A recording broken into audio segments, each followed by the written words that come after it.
Hello everyone, आप सभी लोगों के बहुत से कमेंट्स आते थे ना, दीदी एग्ज़ाम कब से होगा, एग्ज़ाम कब से होगा, बीटी यूपी की तरफ से कब नोटिस आएगी कि हमारा फाइनल एग्ज़ाम डेट क्या है। आप लोग के कमेंट्स के बहुत आते थे ना, तो अब इंतज़ार खत्म हुआ। अब जुट जाओ जल्दी से तैयारी में, क्योंकि आप लोगों की एग्ज़ाम डेट आ चुकी है। कब कितने तारीख से रहने वाला है, इस वीडियो में सब कुछ बहुत ही अच्छे से जानेंगे। और क्योंकि अब बिल्कुल भी आपका एग्ज़ाम डेट चेंज नहीं होने वाला है, सब कुछ इस वीडियो में जानेंगे। जो भी नोटिस आई है, सब कुछ आप खुद अपने आप से पढ़ पाओगे कि आखिरकार क्या नोटिस है और कब एग्ज़ाम होने वाला है। UP polytechnic, D pharma, all private government, all students के सभी कमेंट्स रहते हैं एग्ज़ाम की तैयारी कैसे करनी है। ये सब इस वीडियो में बताया जाएगा और आपको ध्यान से देखना है वीडियो। कहाँ से आपको पढ़ना है, कहाँ से नहीं पढ़ना है, क्या पढ़ना है, क्या नहीं पढ़ना है, सब कुछ इस वीडियो में बताया जाएगा। और बस बस बस एग्जाम की तैयारी करो भाई, अब ज़्यादा टाइम नहीं बचा। आइए देखते हैं नोटिस को। देखिए यहाँ पे ऊपर तो लिखा गया है सेवा में ये वगैरह, मतलब कुछ भी इसका मतलब नहीं है, लेकिन इसका जो विषय है वो बताया गया है कि एग्ज़ाम से रिलेटेड है। सम सेमेस्टर या जो फाइनल ईयर एग्ज़ाम है उससे बैक पेपर से भी रिलेटेड है। तो जिन स्टूडेंट्स के बैक लग जाती है ना, उनका भी इसी टाइम ही एग्ज़ाम होता है। क्योंकि बहुत से बच्चों के कमेंट्स आते हैं ना, दीदी हमारी बैक लग गई थी, हमारा एग्ज़ाम कब होगा। तो आप लोगों का एग्ज़ाम भी इसी टाइम होता है, तो 1 ईयर का पूरा वेट करना पड़ता है। इस वजह से अभी से जो फर्स्ट ईयर में हो, जो पहली बार एग्ज़ाम दे रहे हो, अच्छे से तैयारी करो कि बैक का फेस ना करना पड़े, क्योंकि 1 साल तक आपको ऐसे ही बैठ कर इंतज़ार करना पड़ता है। ठीक है, तो अभी से फटाफट से मेहनत कर लो जितना है। देखो मेहनत तो करना पड़ेगा, चाहे इस फील्ड में चाहे जहाँ पे भी, कहीं ना कहीं तो मेहनत करना ही पड़ेगा। ठीक है, तो आपको जो काम अच्छा लगता है सिर्फ वही मेहनत करो, अपनी मेहनत को वेस्ट मत करो। ठीक है, जो भी काम, कोई भी काम होता होगा आपको, बस इस समय अब आपने फार्मेसी में एडमिशन ले लिया है तो इसको बस पास कर लो अच्छे से, लेकिन जो काम आपको अच्छा लगता है ना, सिर्फ वही काम करो, तो आप बहुत आगे बढ़ जाओगे और फिर इतना टेंशन लेने की भी ज़रूरत नहीं पड़ेगी। देखिए हम लोग बात कर रहे हैं यहाँ पे मेन पॉइंट, आप लोगों का एग्ज़ाम कब से होगा।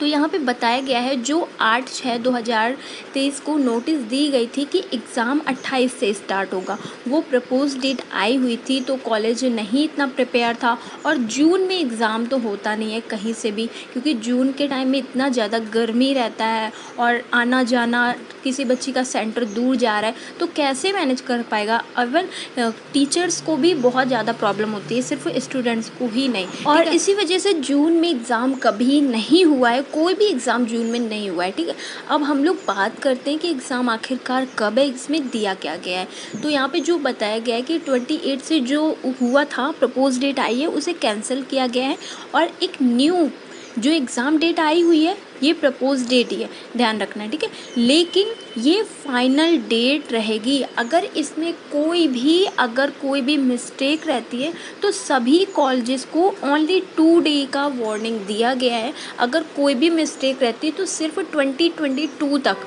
आपको 2 दिन में बता देना है, नहीं तो यही हमारी फाइनल एग्ज़ाम डेट रहेगी। अब जानते हैं एग्ज़ाम डेट आखिर क्या है और कौन से सब्जेक्ट का एग्ज़ाम कब है। और बहुत से बच्चों के कमेंट्स रहते हैं, दीदी एग्ज़ाम में हमें कितने दिन का गैप मिलेगा। ये सब आप खुद जान पाओगे। और हाँ, ये फाइनल डेट है बच्चों, आपको ये याद रखना है। ओके, आइए देखते हैं कौन से सब्जेक्ट के एग्ज़ाम आपको कब देना है। देखिए सबसे पहले मैंने आपको बताया था कि फार्मास्यूटिक्स का एग्ज़ाम होता है, तो वो 10 तारीख को रहेगा, 10 डेट को। फिर उसके बाद होता है फार्मा कोग्नोसी का, उसका 12 को रहेगा। थर्ड पेपर आपका रहेगा सोशल फार्मेसी का, वो 14 डेट को। फोर्थ पेपर आपका रहेगा फार्मास्यूटिकल केमिस्ट्री का, 16 डेट को। और फिफ्थ पेपर आपका रहेगा ह्यूमन एनाटॉमी एंड फिजियोलॉजी का, 18 डेट को। तो देखिए यहाँ पे आप लोगों को फर्स्ट ईयर में एक दिन का गैप मिल रहा है। ठीक है, लेकिन सेकंड ईयर का बात किया जाए तो फर्स्ट पेपर आपका रहेगा एनवायरनमेंट का, 10 डेट को रहेगा। सेकंड पेपर की बात किया जाए तो यहाँ पे कम्युनिटी फार्मेसी मैनेजमेंट 12 डेट को रहेगा। थर्ड पेपर की बात करें तो फार्माकोथेरेप्यूटिक 14 डेट को रहेगा। फोर्थ पेपर की बात करें तो फार्माकोलॉजी 16 डेट को रहेगा और फिफ्थ पेपर की बात करें तो 18 डेट को रहेगा बायोकेमिस्ट्री का और उसी के जस्ट सेकंड दिन मतलब 19 डेट को आपका सिक्स्थ पेपर रहेगा फार्मेसी लॉ एंड एथिक्स। जल्दी से तैयार कर लो भाई, ज़्यादा दिन नहीं रहे हैं। और उसके बाद लगातार 18, 19, 20 को पेपर है। 20 डेट को आपका रहेगा हॉस्पिटल एंड क्लिनिकल फार्मेसी। पता है मेरे जो सीनियर्स थे, मेरे से एक बैच आगे जो स्टूडेंट्स थे, हॉस्पिटल एंड क्लिनिकल फार्मेसी में बहुत बैक लगी थी, बहुत ज़्यादा, जो पढ़ने में भी बहुत अच्छे थे। तो इस समय आपको एकदम जी जान लगा के अच्छे से तैयारी करनी है, एकदम इंटरेस्ट के साथ पढ़ो भाई, पढ़ाई को पढ़ाई नहीं, एकदम अच्छे से मतलब अपनी जीत समझो, तो फिर आप एग्ज़ाम की तैयारी अच्छे से कर लोगे। और एग्ज़ाम बहुत ज़्यादा दिन नहीं रह गए हैं। एग्ज़ाम की तैयारी आपको कैसे करनी है, हमारे चैनल पे आपको मैंने बहुत अच्छे से हर चीज़ बताया है। जो एग्ज़ाम में क्वेश्चन बार बार पूछे जा रहे हैं उन्हें ज़रूर पढ़ के जाना, चाहे आपने पूरा सिलेबस क्यों ना कवर किया है।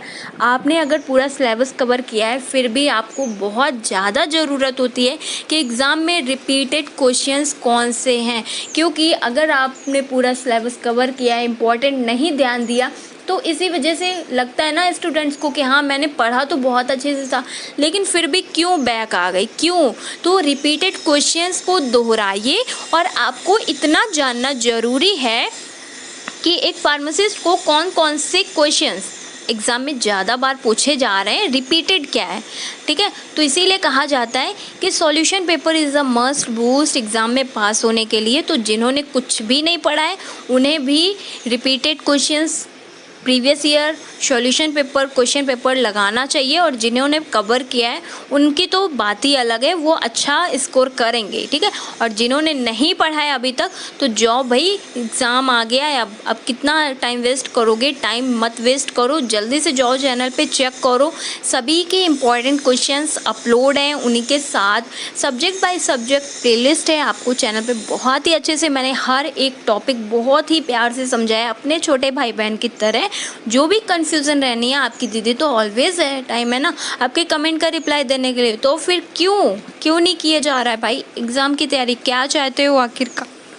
पास होना है ना, जिनको पास होना है जल्दी से कमेंट करके बताओ भाई, हाँ दीदी मुझे पास होना है। तो आपके लिए बहुत ही अच्छा बेस्ट टाइम टेबल लेके आ रही हूँ, जिसके अकॉर्डिंग अगर आप पढ़ोगे तो एग्ज़ाम में बहुत ही अच्छे से पास हो जाओगे।